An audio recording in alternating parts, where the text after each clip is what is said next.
Hey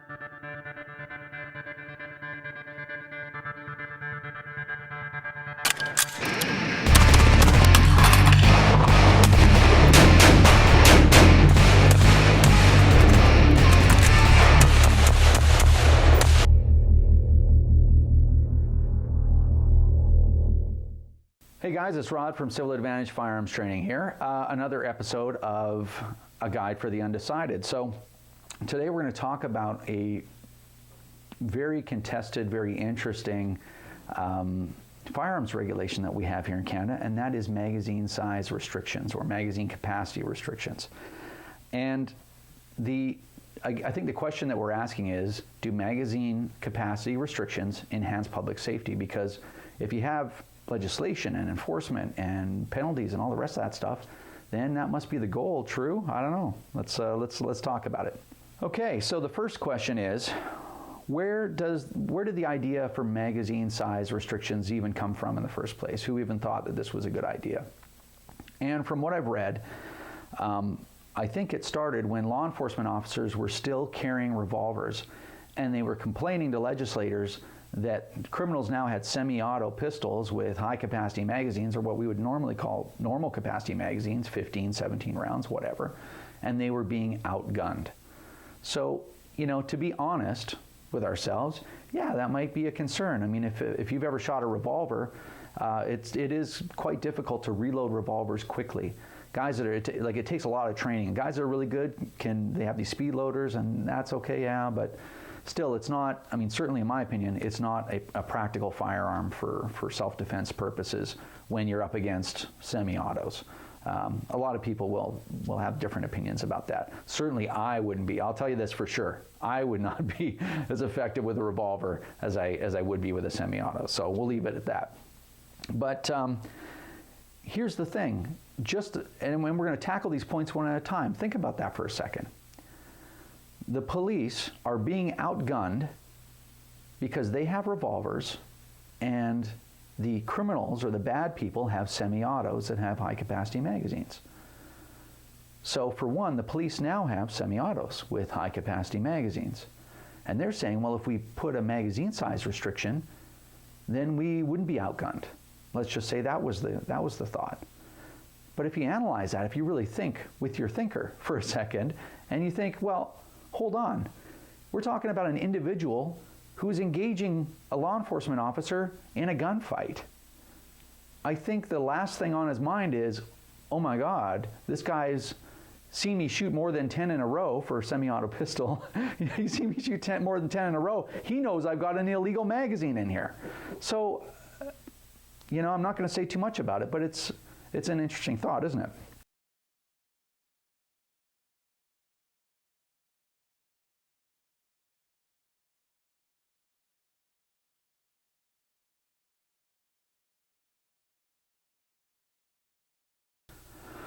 All right, number 2, restricting or banning large capacity magazines will cause the supply to dry up over time, making them less accessible for criminals.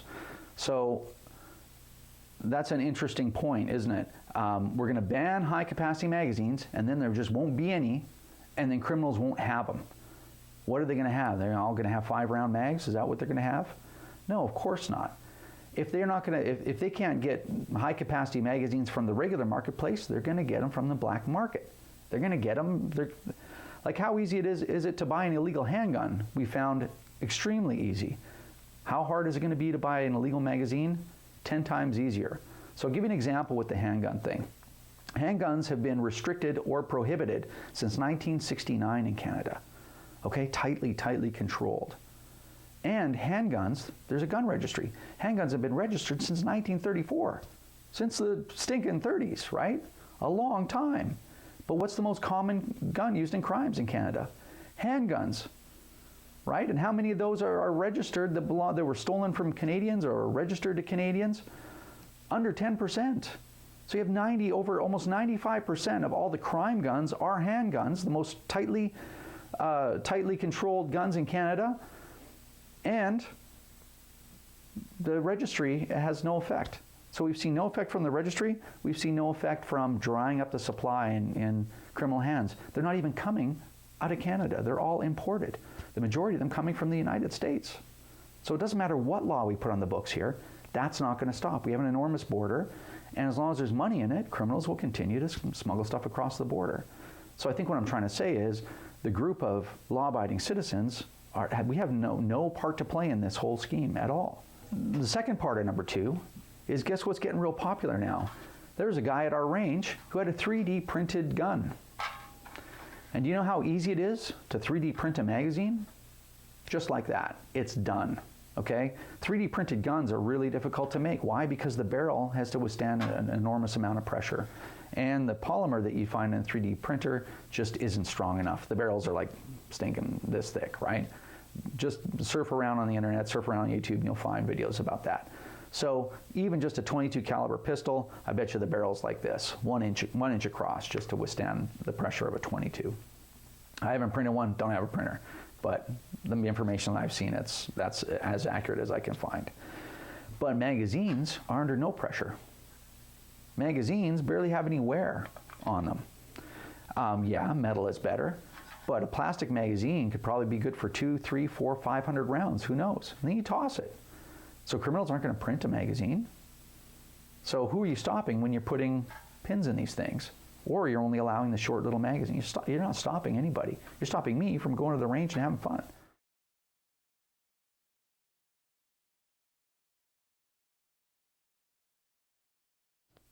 Number 3, in a mass shooting, meaning a multiple victim public shooting, or in armed engagements with law enforcement, the shooter or the offender, or whatever you want to call him, the criminal, the bad guy, has to stop shooting to change magazines.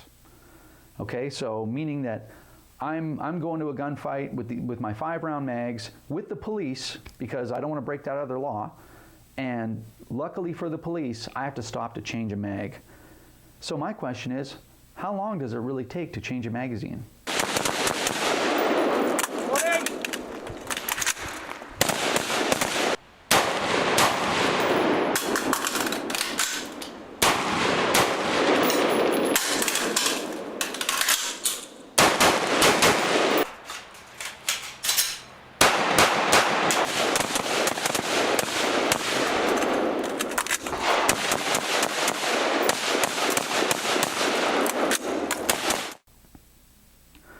So I guess your answer is not very long, right? Not long at all. And let's bear in mind something. I'm an average shooter, okay? Special forces aren't calling me to go on any operations with them. Magpul's not calling me to do any videos for them, okay? I'm just a regular guy, average shooter. And what does that take me? 1.5 seconds? Maybe 2.5 seconds. And if I totally mess it up, 3 or 4 seconds.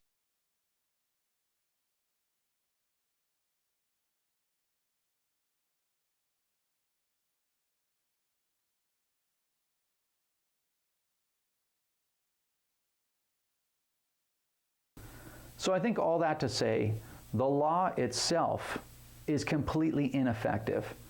And I don't want to go too far on this tangent, but even when I'm thinking about the law and what it was intended to do, and when that law was made, right? It wasn't even, like, magazine size restrictions aren't really a law, they're under regulation. But when that regulation was made, I think that some people just needed to do something.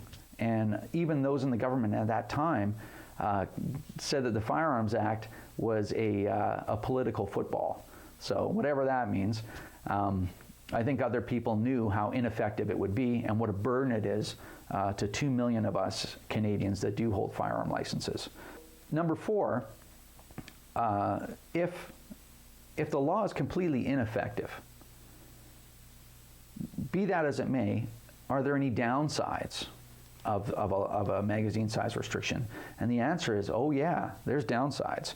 For one, for real firearm owners, legitimate law-abiding firearm owners like myself and like all of you guys, it completely cuts down on the enjoyment that we get from our firearms. Totally. 5-round mags are a joke. In fact, when I bring new shooters to the range, they get on the AR, they get on any other semi-auto center fire rifle, and they're starting to really enjoy it, and bang, bang, bang, bang, bang, and they're like, is that it? And I'm like, yep. you know, it's a war on crime. You know, that's it. You know, so like, oh, that's and I'm just being honest with you guys. They're like, oh, that sucks. I'm like, yeah, I know. And then they go, well, but it must serve some purpose. The enjoyment is totally destroyed, which I guess maybe that was the point. I don't know. It interferes with training and competition, and it interferes really drastically. It costs me money, and it costs all the firearm owners money, because now you need like to have 10 mags because you can only put 5 rounds in them. I got to have 10 of these, you know, at $25 a piece instead of just having 4 of them, you know, and that's really troublesome. But the worst part of this is this. As a law-abiding citizen, should this pin come out of this magazine and I'm not aware of it, or the pin comes loose and is able to be pulled out of the magazine, and somehow I'm pulled over, broken taillight, whatever the old broken taillight scenario, but I can be charged with possession of prohibited device. And now, when criminals get charged for stuff like that, it doesn't bother them a bit. They're not even concerned with it. They're like, oh, what? I just shot a police officer and 2 other people. Oh yeah, throw that oversized magazine charge on top of that, like they don't care. It doesn't impact them at all. But for me, going through all this effort to comply and this expense and this heartache to comply, I would get charged, and a criminal charge, like a federal gun charge, would destroy my life. It would destroy my family, right? But hey, I guess that's the risk we take, want to continue to have civilian firearm ownership. So it's getting more difficult and more difficult. So a law like this could have some absolutely horrific ramifications for people that are law-abiding. So anyway, here's the thing, 0 upside, and if you're not sure, go back and watch the video again. Even do a little bit more research around YouTube, read a little bit. Magazine size capacity limits do not enhance public safety, and that's not an opinion, that's just fact. But the most important thing I'm going to close the video with right now is, just because a law is ineffective, it doesn't mean it doesn't apply to you. So if you don't like the law, I don't like it, it's a big inconvenience and a big expense and big legal risk for me, write your MP. Let's get it changed. We're not going to impact public safety whatsoever, and it's going to make life a lot easier for us. So make sure that you write your MP and become active, but do not take your pins out. 100% compliance is absolutely necessary. Let's continue to show society that we are the responsible ones, and we deserve a little bit of help and a little bit of respect. Okay, so hope that was informative. If you'd like to comment below, I'd love to hear what you think about that. And you can find us on the web at www.civiladvantage.com. Thanks and take care.